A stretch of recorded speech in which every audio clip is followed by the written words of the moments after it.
Operazione contro il narcotraffico gestito dalle cosche dell''Ndrangheta. 41 persone sono state arrestate in Italia e all'estero nell'ambito dell'operazione denominata Crimine 3 in Calabria, Sicilia, Lazio e Lombardia. 5 trafficanti sono stati localizzati in Spagna ed Olanda. Le indagini hanno delineato compiutamente la struttura del cartello calabrese implicato nel narcotraffico costituito da un consorzio tra le cosche.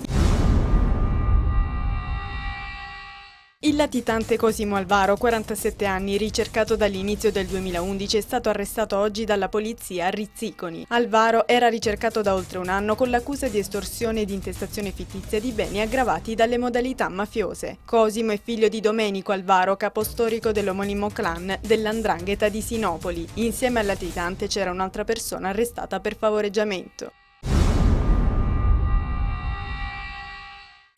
Usura ed estorsione ai danni di imprenditori sono le accuse in capo a 5 persone tra Catanzaro e Crotone. Dalle indagini dei carabinieri sono emersi tassi usurai dal 10 al 15% mensili, minacce di ogni genere e l'appropriazione di beni della vittima come caparra e garanzia del debito. Somme per circa 30.000 euro prestate ad una giovane imprenditrice che aveva provato ad avviare un'attività commerciale a Botricello, hanno però portato l'azienda al fallimento.